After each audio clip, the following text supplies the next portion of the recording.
buenos días a todos. Ya se puede acceder al webinar, ya veo que van accediendo los participantes poco a poco. Buenos días, me podéis ver por el chat, ahí me podéis ir comunicando todo. A ver, perfecto. Buenos días de nuevo una vez más, estamos ya en el cuarto webinar organizado por Pharmaforum. En el día de hoy tenemos a la compañía Everseds Sutherland Nicea, que hoy nos va a ofrecer una ponencia dedicada a cómo mantener una posición contractual fuerte en la contratación con otros players del mercado farmacéutico, siendo el objetivo las cláusulas contractuales útiles. De acuerdo, veo que va entrando gente. Buenos días a todos. Vais a disponer de un chat, todos los asistentes. En él me podéis ir comunicando si hay algún problema técnico que tengamos a lo largo de la presentación, cualquier problema de vídeo, de audio, de que algún problema con la conexión para solventarlo cuanto antes posible. También he de recordar que aquí abajo vais a tener un botón de preguntas y respuestas para que podáis escribir, y si tenéis cualquier duda a los asistentes que le queráis hacer a nuestro ponente, lo contestaremos todo aquí en la sección esta dedicada a las preguntas que tengáis. ¿Vale? También tendremos disponible en YouTube el vídeo de la presentación para si alguien lo quiere volver a revisar. También ofreceremos la presentación que estará disponible. Y paso a presentar a los ponentes que hoy tenemos. En primer lugar, tenemos a José Mariano Cruz, socio de Everseds, y Inmaculada López, directora legal de Everseds, ambos pertenecientes al departamento de Procesal. Va a comenzar José Mariano Cruz con la ponencia, como ya he mencionado antes, sobre las cláusulas contractuales útiles. Voy a ver que estéis todos ya. Buenos días a todos de nuevo. Veo que ya estáis todos presentes. Perfecto. Pues sin más dilación, para que no perdamos tiempo y puedan presentar su ponencia, doy paso a José Mariano Cruz para que abra el cuarto webinar ya de Pharmaforum. Muchas gracias por su asistencia y doy paso al ponente.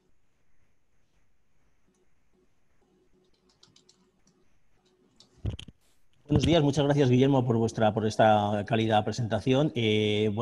Como ha dicho Guillermo, mi compañera Inmaculada López y yo somos de un despacho de Everseds Sutherland Nicea, y os doy una pequeña introducción al mismo para aquellos que no lo conozcáis. Nosotros somos un despacho internacional que lo que viene a significar es que podemos dar asesoramiento en 46 jurisdicciones en todo el planeta, incluyendo Inglaterra, EMEA, Francia, Alemania, España, Italia, Rusia, Medio Oriente y también Estados Unidos y Canadá, además de tener una serie de alianzas con despachos internacionales tanto en Latinoamérica como en África. Esto nos lleva pues, al tema que nos lleva hoy, el tema de la contratación, a entender que somos uno de los despachos que podemos dar una cobertura internacional a cualquier tipo de cliente en cualquier parte del mundo. ¿Vale? ¿Por qué hemos elegido el tema de los contratos? Bueno, pues que como todo el mundo sabemos, los contratos son un acuerdo de voluntades en los que dos partes se ponen de acuerdo en una serie de cosas. Pero muchas veces lo que vemos en el día a día, en la perspectiva habitual de las empresas, es que no se toman determinadas decisiones o determinadas peculiaridades en determinados aspectos. Por ejemplo, como muy bien sabemos todos, un contrato puede ser la llamada telefónica que se hace por parte de un suministrador a un proveedor, en el cual le dice, oye, necesito que me mandes 500 unidades de producto en tal fecha. Y el proveedor dice, ok, eso es un contrato. ¿Por qué? Porque según el ordenamiento jurídico español y la inmensa mayoría de los ordenamientos internacionales, así como todos los acuerdos y tratados internacionales, establecen que las partes tienen una libertad de forma para hacer esos contratos, ya sea verbal, ya sea escrito, ya sea mediante condiciones generales. Y lo que vemos en muchas veces es que no nos damos cuenta qué trasfondo hay detrás. Es decir, cuando hacemos este contrato verbal o cuando aceptamos una purchase order, una orden de compra de un proveedor o de un cliente, lo que no nos damos cuenta es lo que viene ahí en esas condiciones generales y a los que estamos sometidos.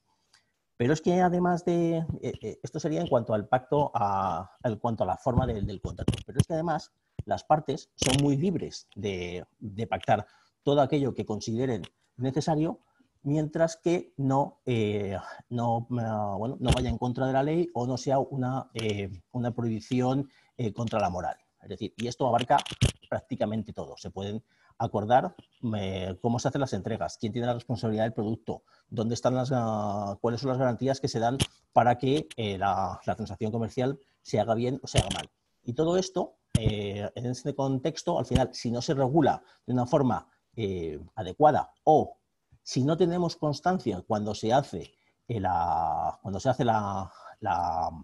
operación comercial de todas y cada una de estas cláusulas, pues podemos tener el día de mañana un problema. Y más cuando estamos haciendo una transacción con empresas en el extranjero. Por tanto, si ahora mi compañera Inmaculada os va a poner la presentación que hemos realizado con todas y cada una de las cuestiones que entendemos mucho más relevantes para este caso. Inmaculada, cuando quieras.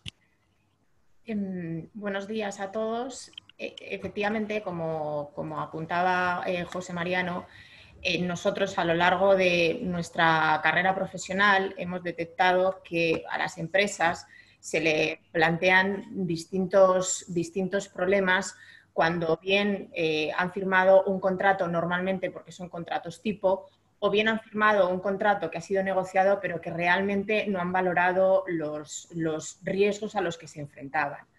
Entonces, los riesgos o problemas que uno se enfrenta con un contrato son muy diversos y yo creo que merece la pena, para evitar en el futuro encontrarse en esa situación de vulnerabilidad, hacer un previo análisis acerca de qué es lo que vamos a firmar. Entonces, como decimos, a lo largo de los años los clientes nos han expuesto pues, una serie de problemas derivados, digamos, de esa falta de sopesar realmente qué riesgos iban a enfrentarse con la firma del contrato. Desde problemas de confidencialidad a la hora de intercambiar información con la otra parte, problemas a la hora de vigilar la ejecución del contrato a ese tercero o incluso después de la firma del contrato para ver si todas las obligaciones se han cumplido, incertidumbre a la hora de reflejar quiénes son los derechos, a quién pertenecen los derechos de propiedad industrial o los secretos comerciales, incertidumbre a la hora, sobre todo cuando estamos contratando con una empresa en el extranjero, acerca de quién debe gestionar diversos trámites administrativos o quién debe pagar unas determinadas tasas o unos determinados tributos, etc. También se han encontrado, cuando ha surgido un problema, que el contrato se les quedaba corto para poder determinar las responsabilidades que tenía cada una de las partes. E incluso han tenido problemas para cobrar las facturas, si es que lo que se presentaba era pues la prestación de un determinado servicio o la venta de un producto, o incluso problemas para cobrar determinados hitos de pago, ¿no? Si el contrato reflejaba no compras de productos, sino determinados hitos de pago, por ejemplo, para la financiación de desarrollar un producto, ¿no? Que está inacabado. También han encontrado que cuando ha terminado el contrato, pues, o durante la ejecución del mismo, ha habido cierta incertidumbre respecto al portfolio de clientes que se han generado a lo largo del contrato, a quién pertenecen esos clientes, para posteriormente seguir trabajando con ellos. Si los problemas han ido más allá, han tenido problemas de competencia postcontractual, incluso de tener que ir a un juzgado, a un tribunal, no saber qué legislación es la aplicable o a qué jurisdicción debo acudir. Si estamos tratando o hemos contratado con una empresa extranjera, no sabemos si corresponde a los juzgados españoles o a los juzgados, por ejemplo, de Japón, el que sea. Y eso conlleva a veces que se han enfrentado a jurisdicciones complicadas, desconocidas, o que incluso genera cierta inseguridad jurídica porque son legislaciones cambiantes. Y uno de los problemas también más graves ha sido el ir a jurisdicciones cuya lentitud es norma, ¿no? Que al final, pues bueno, se obtienen sentencias muy tarde que probablemente ni solucionan el problema. Entonces, evidentemente hay muchos más problemas que se pueden encontrar a la hora de tener un contrato que claramente es insuficiente o que contiene cláusulas que claramente son insuficientes, pero nosotros son digamos, los riesgos o los problemas que hemos encontrado o que nos han transmitido los clientes con mayor asiduidad respecto a contratos con otro player en el extranjero. Entonces, nosotros hemos llegado a la conclusión de que efectivamente dependerá del tipo de contrato o del tipo de producto o servicio que queramos, pero en cuanto vayamos a contratar con una persona en el extranjero, si efectivamente el contrato tiene un mínimo de interés, creemos que hay que plantearse 3 pasos para evitar estos problemas en el futuro, estos u otros. Primero es, ¿qué pretendo solucionar o conseguir con la firma del contrato con el tercero? Es decir, quiero acceder a un mercado que desconozco, quiero desarrollar un producto que está inacabado, quiero hacer una transferencia de riesgos, quiero obtener financiación. Es decir, hay que tener muy claro cuál es el objetivo de la firma de ese contrato. Una vez que tengamos eso claro, vamos al paso número 2, es decir, identifico el tipo de contrato. Es decir, un contrato, al final, el que más se va a acoplar a mis necesidades, que es un contrato de copromoción, de distribución y agencia, un contrato de ensayos clínicos, de fabricación, etcétera. Porque ahí ya sabré o tendré claramente más identificados cuáles son los derechos y obligaciones de cada parte. Y una vez identificado eso, tenemos que ir al tercer paso, y es cuestionarme qué problemas me va a plantear ese contrato en el futuro o qué problemas me puede plantear. Efectivamente, ninguno tenemos la varita mágica para saber qué va a suceder en el futuro, pero sí podemos de alguna manera anticiparnos. Es decir, oye, van a ser sustancialmente problemas de confidencialidad, problemas económicos me puede plantear, problemas de reputación, de competencia, etcétera. Y con toda esa, digamos, fotografía de la situación podemos llegar a una solución, a lo que hemos indicado aquí, que sería un contrato 4.0, es decir, vamos a olvidarnos, porque claramente son insuficientes los contratos modelo, los contratos tipo o contratos muy básicos, y vamos realmente a introducir cláusulas que son útiles, que son muy necesarias, porque el día de mañana, si tengo un problema, me van a situar en una posición claramente más fuerte, de más fortaleza frente al tercero con el que estoy contratando. Os vamos a pasar ahora una encuesta muy breve de 4 preguntas, porque nos interesaría saber si alguno de vosotros en vuestra empresa os habéis encontrado en esta situación, en que, oye, por firmar un contrato escasamente asesorado o muy básico o poco razonado, conforme a las necesidades de mi negocio, he tenido problemas, me he encontrado con dificultades. ¿Se podrían haber solucionado esas dificultades si efectivamente hubiera hecho esta labor de análisis un poco más profunda? Estaremos encantados de ver vuestras respuestas. Bueno, explicado esto, vamos a indicaros una serie de cláusulas que consideramos, a la luz de los problemas que hemos identificado como más comunes, cuáles son las cláusulas que consideramos que realmente son útiles. Evidentemente hay muchas más y dependerá del negocio de cada compañía, pero estas son las que consideramos que normalmente son las que hay que valorar en mayor profundidad. La primera, y sobre todo en el sector al que nos estamos dirigiendo, el sector farmacéutico, evidentemente no puede ser otra más que la de los acuerdos de confidencialidad. ¿Por qué? Porque van a proteger, desde luego, la información que yo considere que es confidencial, que es muy amplia, base de datos de clientes, de know-how, estadísticas, etcétera. Y también porque si el contrato se va a regir por la legislación española, en el caso español, para que esa información que yo tengo se considere un secreto comercial, desde luego tiene que estar sujeta a acuerdos de confidencialidad. Entonces es fundamental incluir acuerdos de confidencialidad que incluyan medidas para proteger esa información. Entonces, ¿cómo voy a hacer en el contrato para recoger esos acuerdos de confidencialidad? Pues lo primero, lo básico, obviamente, es incluir qué información es confidencial y cuál no. Obviamente puede haber casos que se escapen de esa relación, pero lo normal es tenerlo bastante atado. Lo que voy a hacer es obligar a mis proveedores, a esa tercera compañía, a suscribir contratos de confidencialidad con terceras partes con las que contraten, como decimos, para proteger esa información confidencial. y desde luego incluir motivos o razones por las que se puede, sin ningún tipo de penalización, divulgar esa información. También es interesante incluir qué personas dentro de cada organización, de mi compañía o de la compañía que se encuentre en el extranjero, van a poder tener la obligación de respetar esos acuerdos de confidencialidad y qué penalizaciones van a tener en caso de incumplimiento. Esto es algo delicado, evidentemente, porque muchas compañías dicen, hombre, yo si estoy negociando con otra parte y vamos a incluir un acuerdo de confidencialidad, decir que si lo incumple va a tenerme que pagar 3 millones de euros suena un poco duro. Entonces, y aparte, ¿qué pasa? Si los daños y perjuicios son superiores, pues vamos a ver, primero, no es excluyente el acuerdo de confidencialidad de los daños y perjuicios y segundo, evidentemente, habrá que valorar si en la situación en concreto, en esa relación en concreto, aplica o no el incluir una penalización. Pero desde luego, si es posible, dentro de esa relación es interesante incluirla para tener, digamos, evidentemente para que sea disuasorio el utilizar esa confidencialidad y segundo, para ya tener una cantidad fija que sabes que vas a percibir en el caso de que la otra parte vulnere el acuerdo de confidencialidad. Otra cláusula interesante que consideramos para evitar problemas en el futuro son las cláusulas sobre garantías. ¿Por qué? Porque van a garantizar mi indemnidad si el día de mañana sucede algo que puede perjudicar mis intereses, mi negocio, mi producto, lo que sea, y van a garantizar también, en el caso de otro tipo de garantías, el cobro de mis facturas, el cobro de mis servicios y el cobro de los hitos de pago. ¿Vale? Entonces, ¿cómo hago para incluir cláusulas que tiendan a ese fin?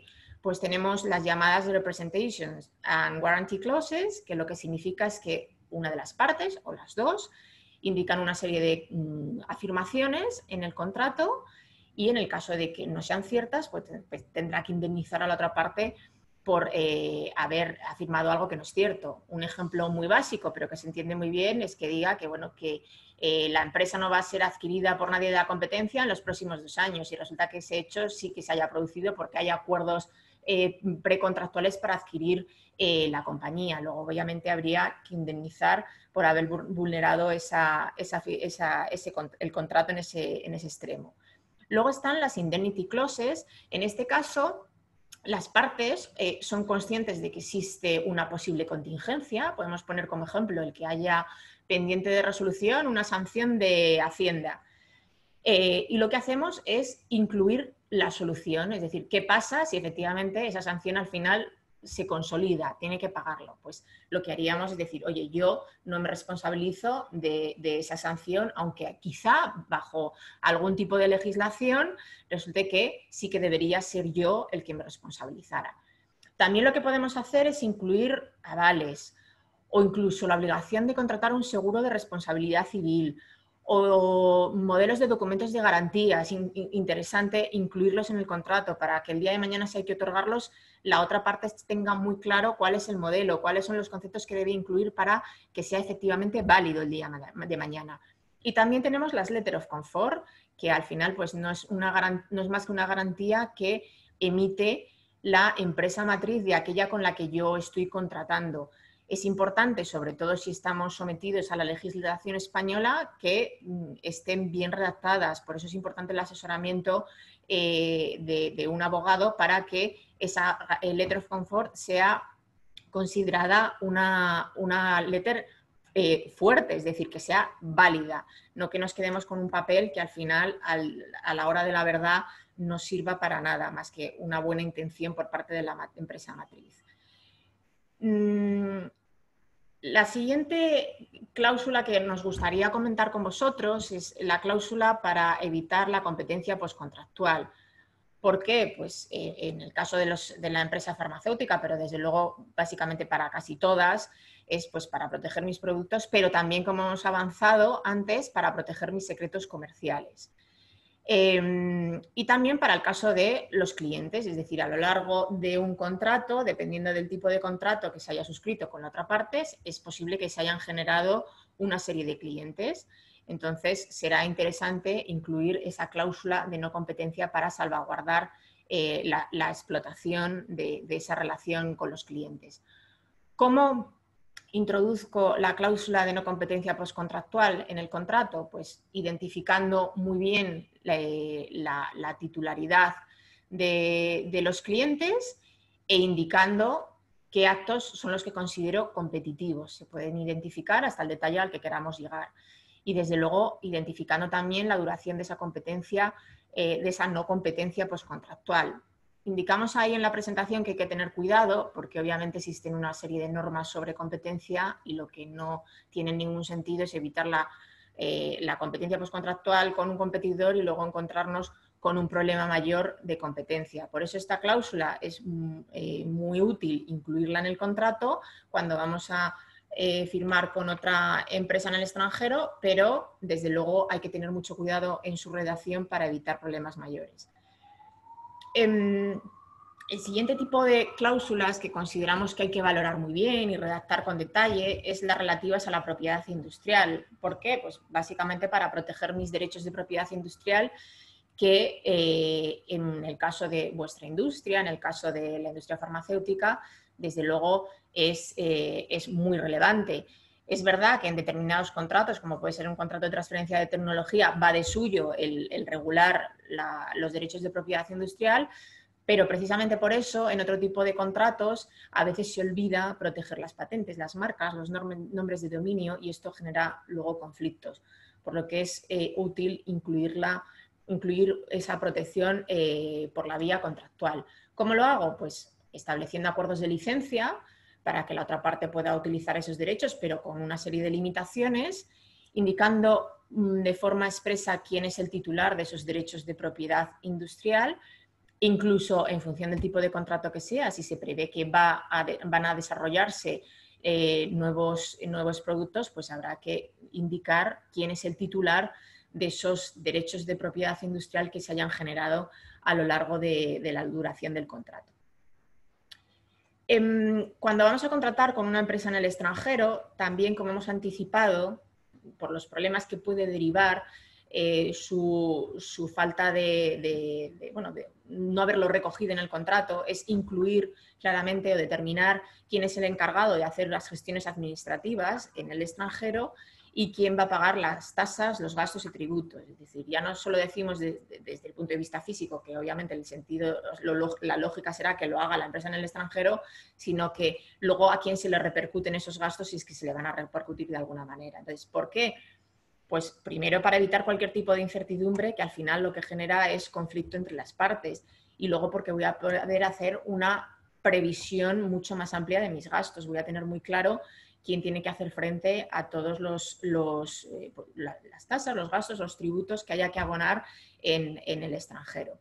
¿Cómo lo hago? Pues podemos, evidentemente, redactar la cláusula de forma personalizada, es decir, oye, la parte que está en el extranjero se encarga de todas las gestiones, pero yo me hago cargo de los gastos, o la parte que está en el extranjero se hace cargo de todo, de abonar todo tipo de gastos, de tributos, pero además hace la gestión física, etcétera. Es decir, la casuística puede ser la que cada uno necesite, o podemos ir, si es que es aplicable, al tipo de contrato que hemos negociado, a los Incoterms, es decir, que evidentemente ya tienen normas reguladas respecto a quién hace frente a cada gasto, a cada tasa, a cada tributo, etcétera. Y también podemos añadir, para completar mucho más esa cláusula, unos plazos para su revisión y su actualización, para que no se queden obsoletas el día de mañana. E incluso ir más allá y incluir posibles soluciones que vamos a implementar las partes en el caso de que se produzcan cambios legislativos y se aumente el número de gestiones que hay que hacer o se reduzca o el importe que haya que abonar, etcétera. Otra cláusula que nos gustaría comentaros, sobre todo porque suele generar sin duda alguna muchos problemas y por eso es importante redactarla muy bien, son las relativas a la limitación o exclusión de responsabilidad. ¿Por qué? Pues primero porque me da la seguridad de tener claro cuáles son mis obligaciones y cuáles son mis responsabilidades en el contrato. Es decir, si me rijo por la ley que sea, ya no digo la española, por la del otro, la correspondiente al país de la otra empresa o cualquier tercera legislación, puede que tenga dudas en un momento dado acerca de cuáles son mis responsabilidades, mis obligaciones. Pero si las preveo, desde luego lo puedo tener todo más recogido y más claro. ¿Y eso qué va a conllevar? Que evidentemente voy a tener más claro cuáles van a ser mis posibles gastos el día de mañana o cuáles son los riesgos económicos que me puede plantear este contrato. Entonces, ¿cómo incluyo esa cláusula? Pues lo que solemos hacer es establecer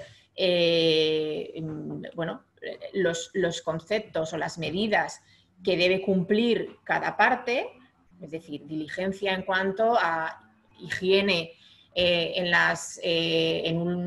una fábrica, en cuanto a capacitación, por ejemplo, de personal, en cuanto a seguridad, en cuanto al transporte de un medicamento, etcétera, para tener claro qué debe cumplir cada parte. Y el día de mañana será mucho más sencillo si acudo a un tribunal indicar, oye, pues he cumplido o no he cumplido porque en el contrato establecimos las partes esto. Es cierto que si nos vamos a la legislación española, esto tiene unos límites y son el dolo o la negligencia. Es decir, por mucho que yo en el contrato limite mi responsabilidad, por ejemplo, al importe económico del contrato o incluso la excluya en algunos supuestos, si la infracción o ese acto se ha hecho con dolo o negligencia, en el caso español sería nulo. Entonces, desde luego debería ser responsable de esa actuación. Inmaculada, sí. una pregunta. En estas cláusulas de responsabilidad, ¿un juez puede reducirlas o incrementarles a pesar de ese pacto entre las partes?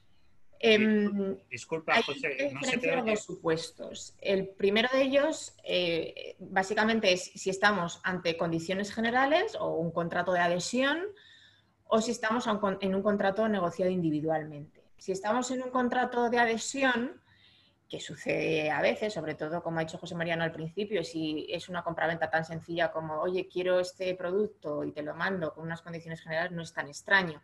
Entonces, en ese caso, se podría alegar de alguna manera, aunque haya esa exclusión de responsabilidad o por lo menos una limitación de responsabilidad, que esa cláusula es nula porque hay un desequilibrio entre las partes. Es decir, yo, por ejemplo, la parte compradora, he adquirido ese producto y la otra parte sin más me manda unas condiciones generales. Es decir, yo no he tenido posibilidad alguna de negociarlas, con lo cual, hablando por supuesto de los jueces y tribunales españoles, sí que es posible y nada raro que minoren o ajusten de alguna manera a la realidad esa responsabilidad.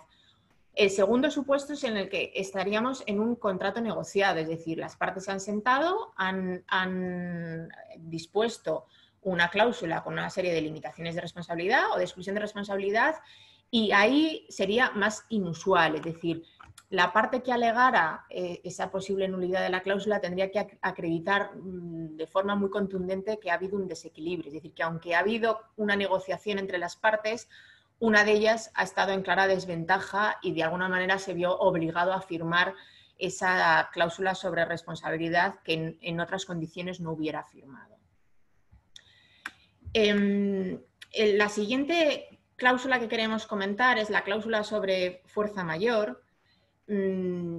Supongo que a todos os sonará porque es bastante habitual incluir una cláusula que normalmente suele ser muy básica sobre qué sucede, qué casos son de fuerza mayor y que de alguna manera exoneran de cumplir o ejecutar el contrato mientras dure esa causa. ¿Por qué es interesante incluirla? Pues evita, digamos, esa incertidumbre o ese conflicto con la otra parte cuando no puedo cumplir con mis obligaciones. Entonces, digamos que establece un plazo para poder poner remedio. Es cierto que, como digo, las cláusulas suelen ser bastante básicas. Entonces, nosotros recomendaríamos, sobre todo la situación en la que nos encontramos con el COVID-19, nos ha dado un claro ejemplo de que se han utilizado a lo largo de los años cláusulas que son bastante básicas y recogen pocas soluciones. Entonces, es evidente que hay que recoger, en primer lugar, qué sucesos son los que yo voy a considerar de fuerza mayor, pero también qué remedios vamos a poner las partes. Pero hay que ir más allá, es decir, vamos a incluir las formalidades que debemos de cumplir para poner remedio, según hayamos determinado, pero también vamos a poner plazos para que la puesta en marcha del negocio no se dilate extraordinariamente en el tiempo. Incluso vamos a ir también más allá, vamos a ver si en el caso de que sucedan determinadas circunstancias, conviene modificar las condiciones del contrato, por ejemplo, las condiciones económicas. No a lo mejor para todas las circunstancias, pero sí para algunas de ellas. E incluso valoremos si en algunos supuestos claramente mucho más graves conviene terminar el contrato. Y si terminamos el contrato, ¿cuáles van a ser las consecuencias? Es decir, ¿va a haber algún tipo de penalización? ¿No la va a haber? ¿Podremos retomar las negociaciones para firmar un nuevo contrato en X meses? Es decir, yo creo que las cláusulas de fuerza mayor se pueden ampliar y recoger mucho mejor de lo que se ha venido haciendo a lo largo de estos años.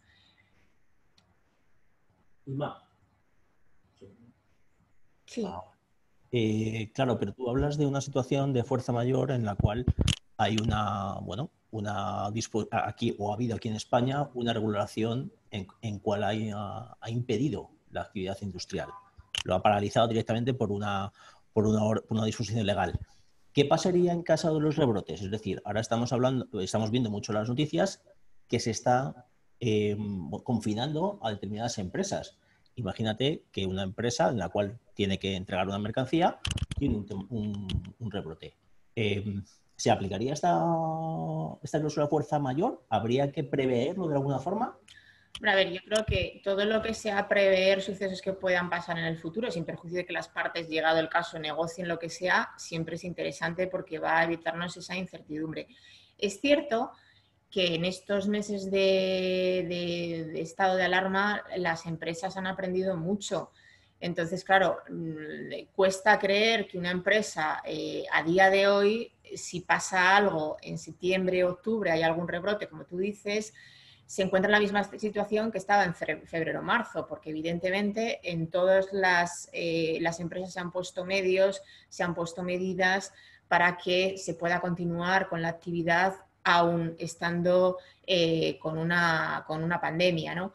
Entonces, habrá que ver cada situación, cada posibilidad. Evidentemente, si se cierran fronteras y tengo que exportar a Japón, pues evidentemente va a ser imposible cumplir con el contrato, pero por eso habrá que analizar cada caso en concreto y valorar de alguna manera si, aunque se decrete otra vez un estado de alarma, un confinamiento, se puede seguir ejecutando el contrato porque, bueno, al final hemos aprendido todos mucho estos meses y se han puesto medidas para que las empresas sigan funcionando. Pasamos a la siguiente cláusula que consideramos necesario mencionar, que es la legislación aplicable. Evidentemente, aunque en un contrato no se indique qué legislación aplicable, pues es la aplicable, hay tratados internacionales que nos van a ayudar a determinar a qué legislación se sujetan las partes en esa relación contractual. Pero evidentemente, el incluirlo en el contrato de forma expresa va a darme muchísima más claridad en cuanto a qué derechos y obligaciones tiene cada una de las partes, lo que en definitiva va a hacer que optimice mi tiempo y los costes. Es decir, si yo no tengo claro qué legislación aplica a mi contrato, voy a tener que consultar probablemente con un abogado que va a tener que mirar el contrato, va a tener que ver cómo ha transcurrido esa relación comercial y hacer un informe y etcétera. Y aparte, pues tendrá sus costes económicos, ¿no? Entonces, yo creo que el establecerlo va a evitar eso y además va a evitar recursos judiciales, es decir, el día de mañana, si yo ya asesorado, me han indicado que la legislación aplicable a mi contrato es la que sea, la española, por ejemplo, es posible que la otra parte con la que yo he contratado, que es una empresa extranjera, pelee esa decisión y nos encontremos con una especie de partido de tenis acerca de cuál es la legislación que aplica al contrato. También es bueno introducirlo porque evita el tener que acudir a una legislación que a veces es desconocida o perjudicial, o incluso a una legislación en un país en la que hay una inseguridad jurídica bastante evidente, bastante notable. Entonces, con esto no queremos decir, si lo veis, que la legislación aplicable tenga que defender que sea la española, ni mucho menos. sino que simplemente incluyamos en el contrato una cláusula en la que se indique a qué legislación se someten las partes, porque desde luego va a ser absolutamente útil el día de mañana. Y eso, desde luego, habrá de hacerse habiendo hecho una previa valoración de oye, qué legislación me interesa a mí y qué legislación va a querer la otra parte, y lleguemos a un punto en común, ¿no? Que nos interese o que no nos perjudique por lo menos a ninguno de los dos. La siguiente cláusula que queríamos comentar con vosotros es la relativa a la jurisdicción. Jurisdicción es los tribunales a los que hay que ir, ¿no? Es decir, he podido determinar la legislación, pongamos que, por ejemplo, que he determinado pues, la legislación española, pero ahora ¿a qué jurisdicción voy? ¿Ahora los juzgados también, por ejemplo, los de Madrid, o me tengo que ir a otros? No necesariamente en España, podría irme a los de otro país y que se resolviera el litigio conforme a la legislación española. Entonces, ¿por qué es interesante incluir a qué jurisdicción voy a acudir si tengo un conflicto? Pues igualmente que sucede con la legislación. Primero porque voy a optimizar recursos humanos y económicos para determinar a qué jurisdicción debo ir, pero luego también porque en función de la controversia que esté tratando de resolver me puede interesar ir a otro país, por ejemplo. Es decir, puedo querer ir a los tribunales alemanes, por poneros un ejemplo, porque en realidad el contrato que yo he firmado es un contrato con una empresa en Alemania, mi fábrica está ahí, mis empleados están ahí, es decir, que el día de mañana si voy a necesitar en ese juzgado testigos, pues no voy a tener que hacer un desembolso importante de viajes, de asesores, etcétera, sino que todo todo lo relacionado con ese contrato va a estar en Alemania y me interesa que la jurisdicción que resuelva sea la alemana. También es bueno incluir la cláusula sobre jurisdicción para evitar cualquier tipo de juzgado que sea especialmente lento o jurisdicciones que sean muy complicadas, que yo vea que van a ser claramente tendentes a perjudicar mis intereses. Estas cláusulas son muy sencillas, simplemente se hace referencia a qué juzgado o tribunal se desea acudir en caso de conflicto. No suelen ser cláusulas, desde luego, complicadas como todas las que hemos venido comentando. Muchas compañías, antes de acudir, digamos, a un tribunal, han echado de menos el tener una cláusula sobre mediación interna o mediación de una institución ajena a las partes. Es verdad que dentro de un contrato es raro, se antoja raro el que si hay una controversia directamente uno interponga una demanda. Lo normal es que entre las partes se establezca de alguna forma un diálogo para evitar tener que ir pues, a un juzgado o a un arbitraje. Pero es cierto que en algunas ocasiones algunos clientes nos han dicho que han echado en falta el establecerlo expresamente, ¿no? Para tratar de evitar ese juicio, ese arbitraje y sobre todo para cuidar de algún modo la relación con el tercero, ¿no? Porque hoy en día está en la empresa de director general X persona y mañana puede estar otra. Entonces es bueno a veces reflejar esa necesidad de mediar. Lo que se suele hacer en estas cláusulas es incluir el nombre de los interlocutores o el cargo que han de desempeñar, por esto precisamente que decimos, porque las relaciones empresariales o las relaciones laborales son cambiantes y entonces una persona puede ser hoy el director general y mañana no, entonces tenemos que establecer de alguna manera quiénes van a ser los sustitutos.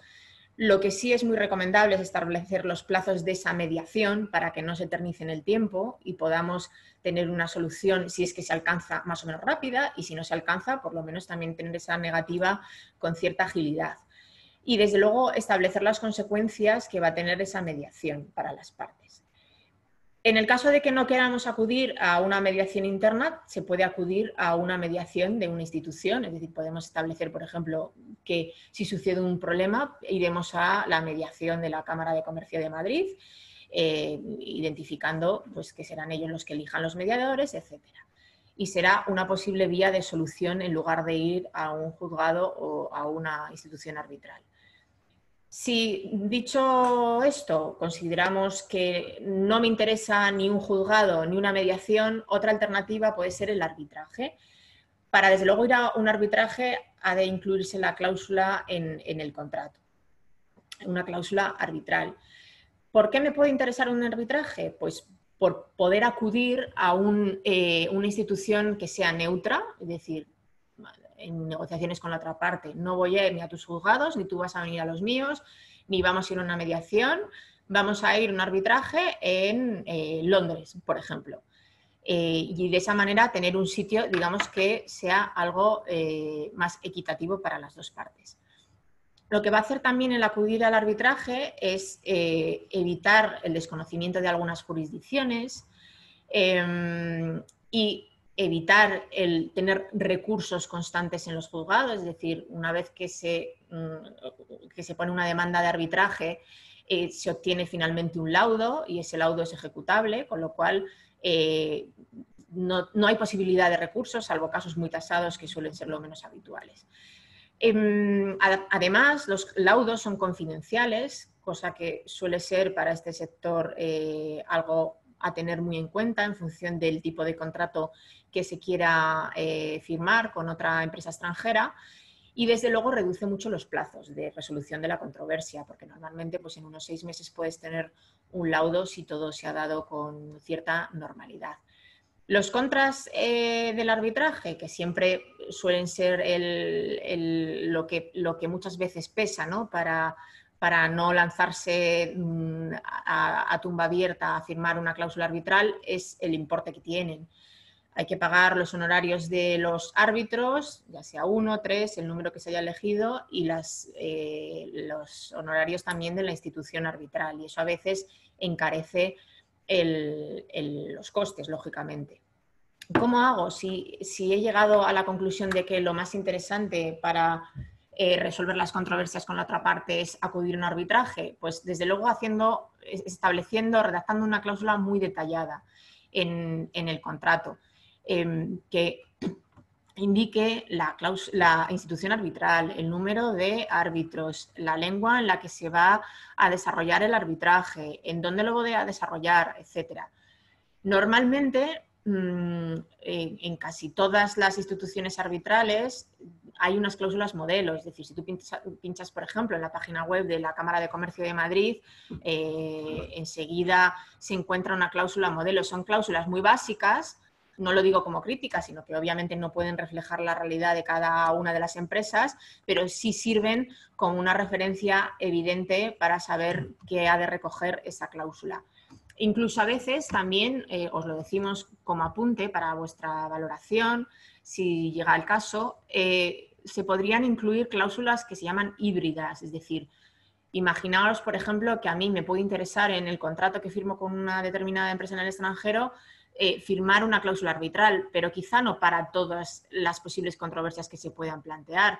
Pues podríamos indicar en el contrato que las controversias que superen pongamos un ejemplo, de 5 millones de euros, se resolverán por medio de arbitraje y las que sean inferiores a esa cantidad deberán de resolverse en un juzgado.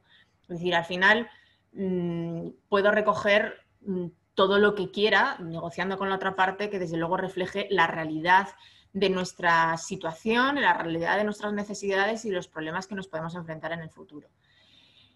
Con esto, al final, lo que queremos trasladaros es la necesidad que nosotros hemos detectado a lo largo de los años de un poco descartar ese tipo de modelos tipo o modelos muy básicos de contrato que al final, a la larga, generan muchos problemas. Yo creo que es interesante hacer ese análisis que hemos comentado al principio de valorarnos, oye, ¿qué quiero con la firma de este contrato? ¿Qué tipo de contrato quiero firmar con la otra parte? ¿Qué problemas me puede generar? Quizá en un primer momento pueda parecer algo tedioso, pero a la larga puede evitar muchos problemas y muchos de ellos de verdad que se pueden solucionar de forma muy sencilla habiendo hecho un buen contrato o si no, cuanto menos habiendo introducido cláusulas que son realmente útiles para evitar controversias.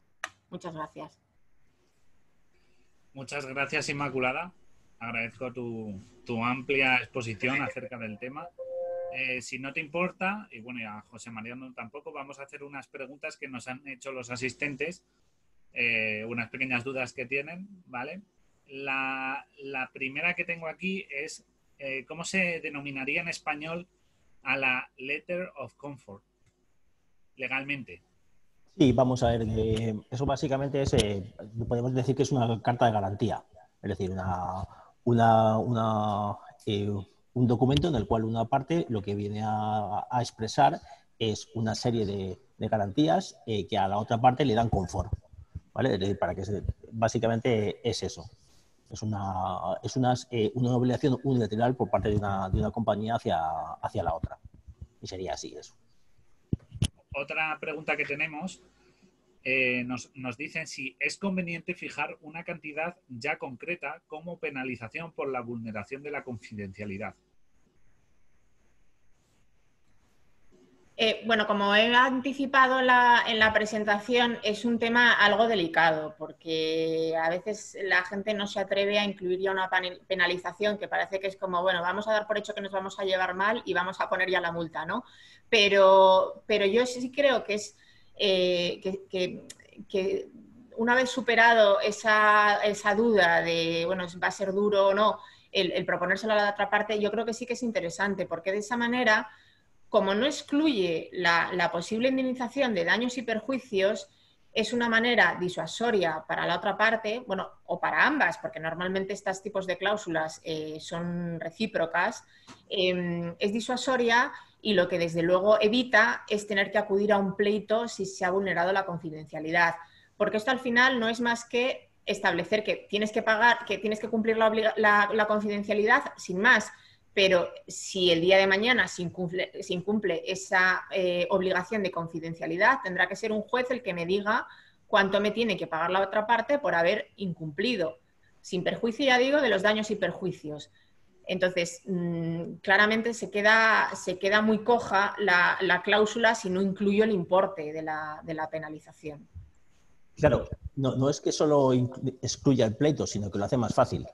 En el sentido de que, efectivamente, si ya está fijada esa indemnización, el juez únicamente tiene que fijarse en ella. Hay que darle los criterios objetivos para establecer que si hay en algún momento un incumplimiento de ese deber de confidencialidad, que está bien establecido el mismo, que la causa se prueba claramente con la actuación de la otra parte, básicamente vaya a fijarla directamente. Entonces, no es que nos excluyamos el pleito, pero sí lo hacemos muchísimo más fácil.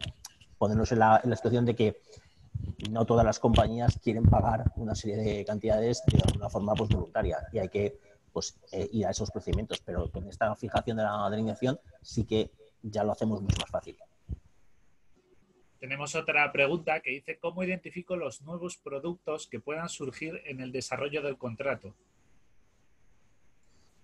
Vale, a ver, mi opinión, y a lo mejor Inmaculada tiene otra distinta.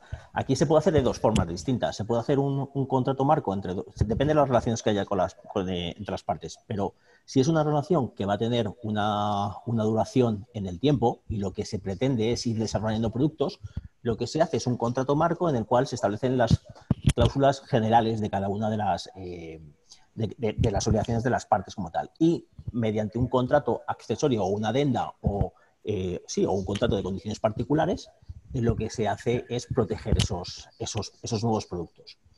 Si estamos pensando por ejemplo, en un desarrollo de investigación, es decir, en un contrato en el cual lo que están haciendo las partes es desarrollar nuevos productos, lo que habrá que definir muy claramente es en la cláusula de las mejoras, de lo que llaman los ingleses los improvements, cuáles son las características que nos van a delimitar de quién son esos productos. Es decir, quién está aportando el know-how, la propiedad industrial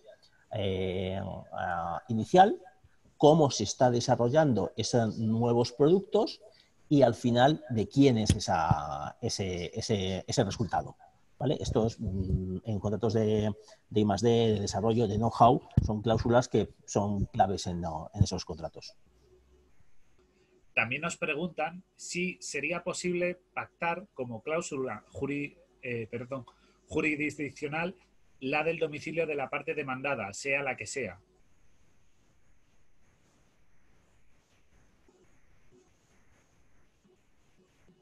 No sé si se me ha oído.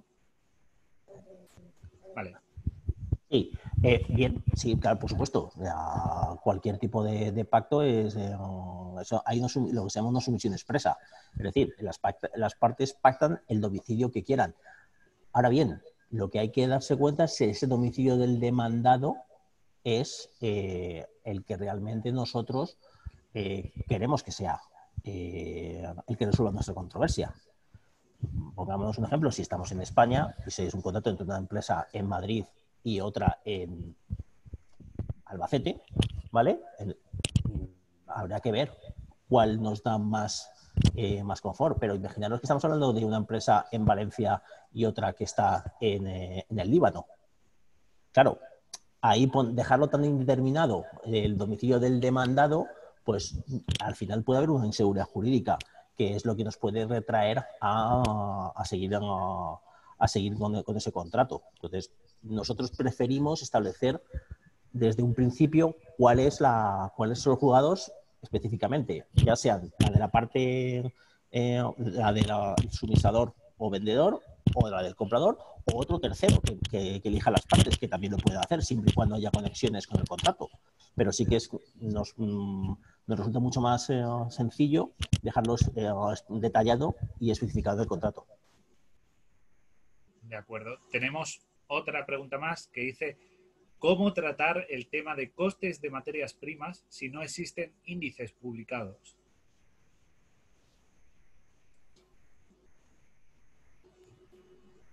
Pues al final, como el coste de cualquier otro producto, es cuestión de sentarse con la otra parte y establecer precios y, en su caso, actualizaciones conforme a la medición que tú quieras considerar. Se me ocurre en España el IPC, pero a lo mejor no es lo más adecuado, ¿no?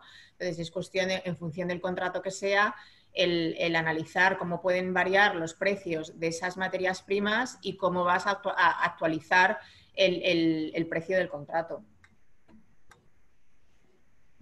Y tenemos una última pregunta que dice: ¿cómo puedo evitar una legislación o jurisdicción que no me interesa? Por ejemplo, mi institución solo firma si es la española, aunque la otra sea extranjera, la otra parte. Hombre, a ver, al final la única forma que tienes, desde luego, es incluirlo en el contrato, porque si no se incluye en el contrato, aplicará la que corresponda en función del tratado internacional que sea. O si estamos hablando de empresas en España, aplicará la que corresponda en función del litigio que sea.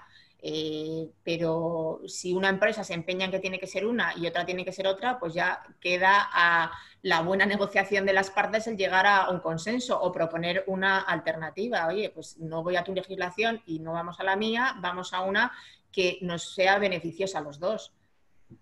Claro, Al final, el punto es que también nos queremos trasladar, es que si abrimos un poco la mente respecto a todo lo que podemos conseguir con un contrato, las cláusulas las podemos desarrollar todo lo que queramos y la podemos adaptar todo lo que queramos a nuestras situaciones. O sea que la premisa, digamos, es tener claro bueno, las posibilidades de cláusulas que puedo introducir en un contrato, no limitarme a lo básico, ¿no? Sino ir un poco más allá. Y yo creo que el sentarse con la otra parte y hablar todas estas cosas, habiendo hecho, por supuesto, primero en la empresa, en el negocio, una previa valoración de lo que nosotros queremos, te permitirá llegar o por lo menos avanzar mucho más que con un contrato tipo. Pues si no, veo que ya no tenemos más preguntas. Agradezco de nuevo la asistencia de todos los tanto de ponentes como de todos los asistentes que hemos tenido, que espero que haya sido útil la ponencia. Estoy seguro que sí, porque Inmaculada y José Mariano han sido bastante claros en los contenidos ofrecidos. Les agradezco de nuevo que hayan estado y hayan dedicado su tiempo hoy en este webinar. Espero que no sea el último. Y bueno, si quieren decir algo, unas últimas palabras los ponentes, les cedo la palabra. No, pues bueno, básicamente entiendo que hablo por Inmaculada y por mí. Muchísimas gracias por la atención, por las preguntas que habéis realizado, que creo que son todas muy interesantes. Y bueno, y un poco lo que os ha venido a decir la Inmaculada, lo que entendemos que, bueno, cuando se hace un contrato lo que hay que ver es cuál es el fin del mismo e intentar, pues bueno, que ese matrimonio que se va a crear entre las partes, pues llegue a buen fin. Entonces, bueno, cualquier tipo de duda, aclaración, pregunta que tengáis, pues estamos a vuestra disposición para aclararlas. Y nada más por hoy. Les recuerdo que esta ponencia, al igual que las anteriores webinars, van a estar disponibles en nuestra web y en nuestro canal de YouTube. También estará la ponencia que ha ofrecido Inmaculada, estará disponible para descarga para aquellos que estén interesados y quieran volverla a revisar. También recordar que celebraremos Pharmaforum el día 17 y 18 de marzo de 2021, que son nuestras nuevas fechas. Y por último, recordar que pasado mañana tendremos el siguiente webinar ofrecido por PAL Biotech.